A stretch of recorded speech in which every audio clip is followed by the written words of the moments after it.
Evernote versus Notion. That's what we're talking about today.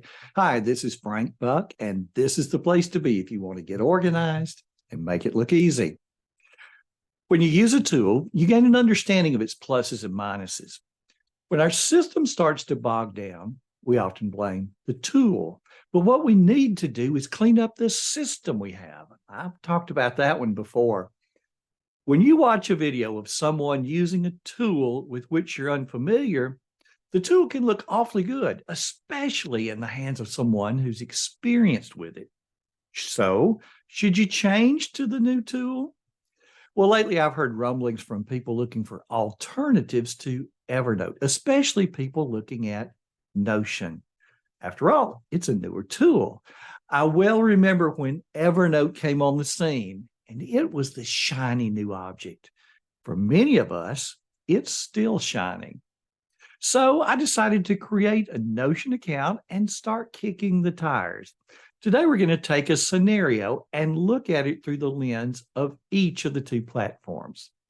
I'm calling on my own background as someone who started his career as a band director. I was a dedicated note taker during my college years and during the 12 years I spent in that field. There was so much to know about teaching each instrument, administration of the program, and even issues related to school law.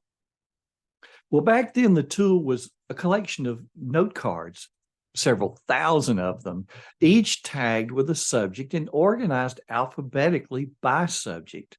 Now, I have made no attempt to digitize that collection because it's simply not the work that I'm now doing on a daily basis.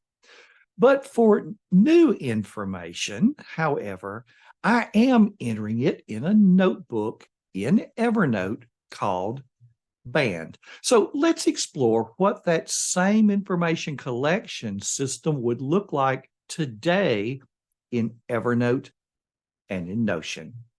I go into Evernote and click on the Band notebook. I can now scroll through the 153 notes in that notebook, and I see a little preview of the text in the preview pane along with images for many of the notes. Evernote creates those images from within the note without me having to do anything. The student or young band director today would quickly accumulate far more notes. Again, I had over 3,000 note cards.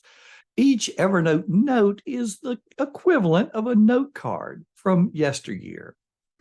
So we'll explore just the first 5 notes that I have in that notebook. They happen to appear chronologically by the last note changed. You see, so often the information we need right now is the same information we recently worked with. While alphabetizing the notes might seem logical, trust me, organizing chronologically just works. When the cursor's on a note in the preview pane, the note displays to the right. I'm looking at an example, a note all about a legendary marching band from a small high school. The next note is a poem honoring a particular junior high band director from generations past. The next is a saved article on trombone playing, followed by a note related to trumpet embouchure. And in that note, we see the ability to embed a YouTube video right in Evernote simply by pasting the link to the video. And after that is a note outlining my method for teaching something called cut time to beginners. Each one of these notes is very much like a digital note card. So now what would this look like in Notion? In Notion, I would create a new database. In Evernote, I called my notebook Band, so in Notion, I'll name the database Band. Each line or record in Notion is like a note in Evernote. When I create a sample database in Notion, one of the columns created is called Tags. I add a list of the tags I'll be using. That way I can filter the database down to whatever topic I'm interested in seeing. To compare, I copied several notes from Evernote and pasted the information into Notion. There were similarities, but there were also differences. I took the note about the Hanley High School band and pasted the title into Notion.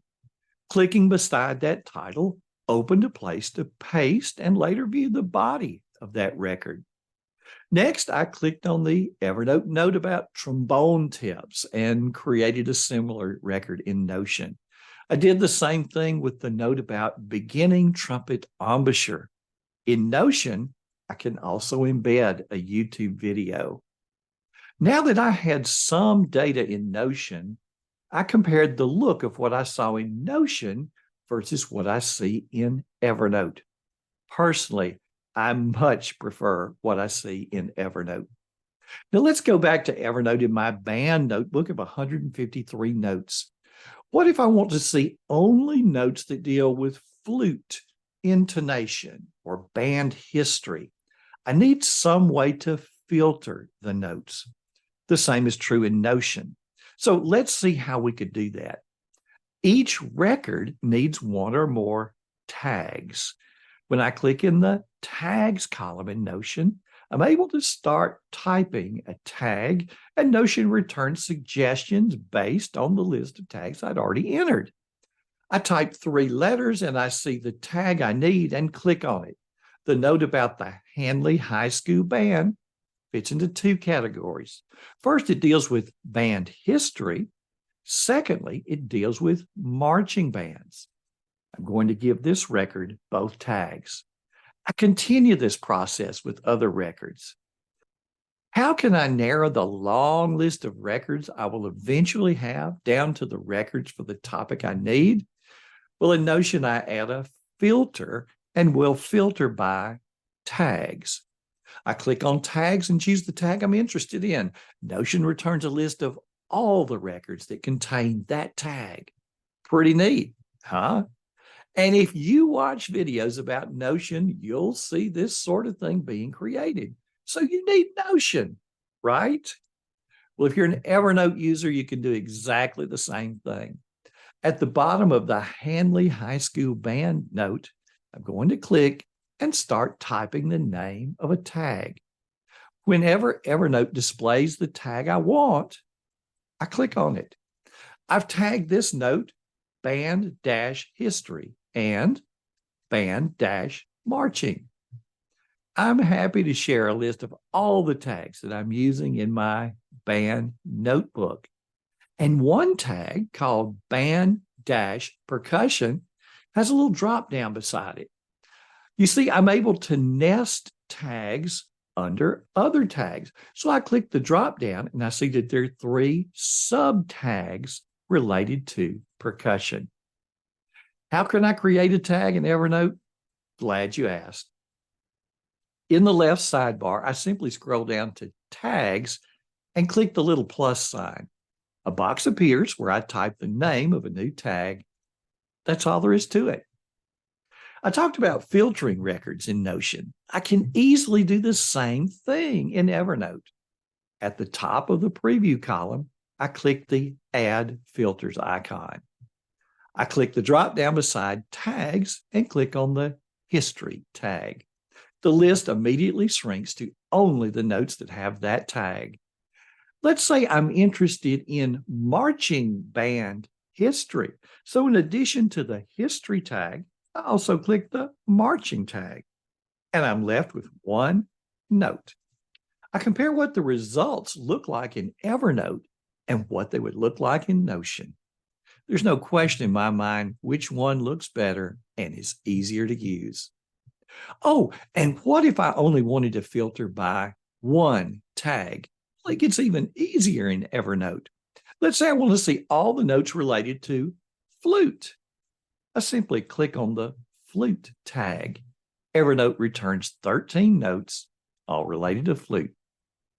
Which one looks better? Which one seems easier to navigate?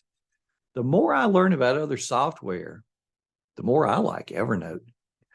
Next week, I'm going to give you more insight into my method for using notebooks and tags in Evernote. I hope you'll enjoy it. Hey, if you're not already on my email list, come over to frankbuck.org. While you're there, search the blog for posts on Evernote or any topic related to organization and time management. Thanks for stopping by. This has been Frank Buck, helping you get organized and make it look easy.